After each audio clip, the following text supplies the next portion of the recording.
일목요연하게 잘 정리를 해주셨는데 문 교수님 지난 두 전직 대통령의 그 탄핵 심판 사례를 보면은 헌법재판소의 탄핵 선고까지 노무현 전 대통령이 63일 걸렸어요. 그리고 박근혜 전 대통령이 91일 걸렸는데 윤석열 대통령 탄핵 심리가 역대 최장 기록입니다. 당초 언론 예상보다 훨씬 더 늦어지고 있는 건데 이 상황은 어떻게 지켜보셨는지요? 비상계엄이 선포된 이후로는 벌써 100일이 넘었습니다. 그렇죠. 예.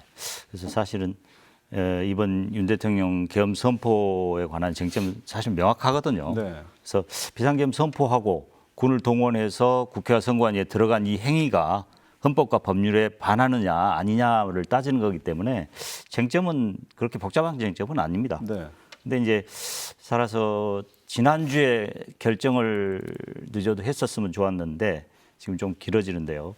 재판관들이 아마도 주요 쟁점에 대해서는 평의를 다 했고 정리가 된 것 같은데 이제 다만 만장일치로 이거를 결정을 하기 위해서 재판관들이 계속 논의하고 있는 것으로 보입니다. 그래서 인내심을 가지고 좀 지켜보면 이번 주 중에는 아니더라도 다음 주까지는 결정이 나올 거라고 기대합니다. 네. 그럼 김 교수님 현재 정치적 상황이나 양상이 좀 이전과는 다르게 펼쳐지고 있다고 보시는 겁니까? 그렇습니다. 네.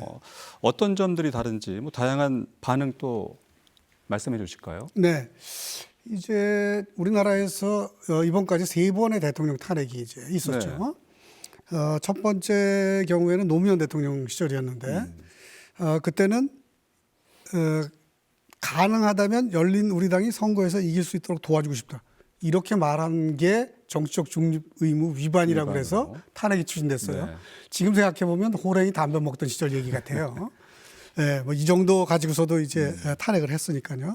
아무튼 헌재의 판결은 위반이긴 했지만 그러나 뭐 파면할 만큼 중대하지는 않다. 이렇게 해서 이제 기각이 됐고요. 네. 두 번째는 역시 2017년에 이제 박근혜 대통령 시절의 탄핵이었습니다. 네. 이때는 이제 국정농단 혐의였는데 이때 큰 차이, 지금하고 큰 차이가 보였던 것 같아요. 제 생각에는요. 이제 이때만 해도 당시 집권당이었던 새누리당 내에 꽤 많은 의원들. 나중에 그 표를 계산해 보니까 약 60여 명 이상 됐던 걸로 지금 계산이 됩니다. 이분들이 박근혜 대통령 탄핵에 대해서 찬성하고 적극적으로 참여를 했었죠. 동참했죠. 우리가 아는 우리가 그 강원도의 강릉의 권성동 의원이 사실 소추위원장이었지 않습니까? 굉장히 적극적으로 역할을 했었고 우리가 아는 많은 예를 황영철 그때 당시 의원, 뭐 지금 이철규 의원, 뭐 여러 강원도 의원들을 포함해서 많은 분들이 사실은 찬성을 했었어요. 네. 그리고 이분들이 결국은 어떻게 됐냐면 바른정당이니 바른미래당이니 해서 소위 말하는 뭐랄까 개혁적 보수, 합리적 보수의 길을 정치적으로 시도를 했었습니다. 네. 분당을 해서 나가가지고요. 문제는 이분들이 실패를 했어요. 뭐 여러 가지 이제 분석적으로는 얘기를 할 수가 있는데 그때 당시부터 한국의 그 극우 보수 세력들이 상당히 여당에서 중요한 포션을 차지하기 시작했던 것이 아닌가 하는 생각들을 합니다. 네. 아무튼 이분들이 국민들의 지지를 얻는데 상대적으로 성공하지 못하면서 결국은 나중에 다 말하자면 지금 현재 국민의힘으로 다시 컴백을 하셨어요. 네. 이분들이 지금 어떻습니까? 지금 전부 다 뭐냐면 탄핵에 반대하고 그다음에 계엄에 대해서도 은근히 정당화하는 듯한 말씀들도 하시고 이제 이런 큰 변화가 있는 것이죠. 이것은 사실은 이제 우리 앞으로 또 얘기하겠지만 앞으로 한국 정치에 있어서 상당히 큰 정치적 부담으로 작용할 가능성이 있다고 봅니다. 이게 제일 큰 차이가 아닌가 싶어요. 네. 그렇다면 이번 탄핵 심판 과정과 결과 향후에 또 정치계에 미칠 영향도 상당할 것 같은데 어떻게 예측하세요? 우리 정치나 우리 법과 관련해서 가장 크게 데미지를 입은 건 법치주의가 아닌가 생각이 법치주의. 듭니다. 아무튼 우리가 윤석열 정부 소위 검찰총장 출신이고 네. 누가 보더라도 가장 공정하고 상식적으로 법을 적용할 거라고 생각했던 본인도 그러한 슬로건을 내세워서 정권을 잡지 않았습니까? 국민이 그런 기대를 했죠. 다 했었죠. 그런데 이분이 과연 우리의 기대를 충족시켰느냐.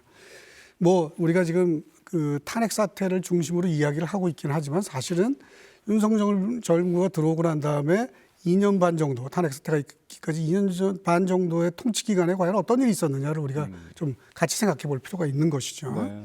아무튼 우리가 봤던 것은 그런 어떤 그 거시적이고 우리가 추구하는 진짜 가치를 추구하는 모습이 아니라 우리가 뭐라 그럴까 법꾸라지, 법기술자 그런 모습만 자꾸만 보였단 말이죠. 네.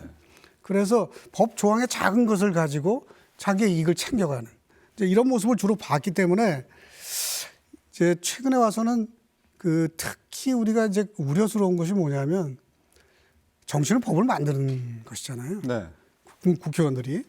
그러니까 이제 이 정치를 통해서 사회적 갈등이라든가 어려운 문제들이 대화와 타협을 통해서 해결되고 말하자면 합의돼서 뭔가 좋은 법안이 나오고 이렇게 돼야 되는데 지금은 갈등이 생기면 전부 다 어떡합니까? 고소해서 판사의 판단을 받으려고 그래요. 그리고 그 판단이 대단한 것이라고 막 강조해 왔단 말이죠. 왜냐하면 사법이라고 하는 것은 민주주의의 최후의 보루이기 때문에 정치가 실종되고 정치가 자꾸 사법화되어 가는 과정, 그 과정 속에서 법 기술을 부리고 법꾸라지 같은 모습을 보이는 그런 과정, 이런 걸 통해서 우리나라의 법치주의가 너무 많이 손상되지 않았나. 이것을 회복하는 것이 앞으로 우리 민주주의에 있어서 아주 중요한 과제라고 하는 것을 이번에 확인하지 않았나 하는 생각을 듭니다. 선거 이후에도 향후 풀어나가야 할 숙제가 정말 많은 것 같네요. 엄청나죠. 네. 엄청납니다 지금. 문 교수님께 좀 여쭤보죠. 최근까지 정치적 이념의 대립이 사회적인 갈등으로 치닫고 있고 이 부분은 뭐 김 교수님께서 말씀해 주셨지만 탄핵 심판 이후에 더 극심해질 수 있다는 목소리가 높습니다. 우려의 목소리죠.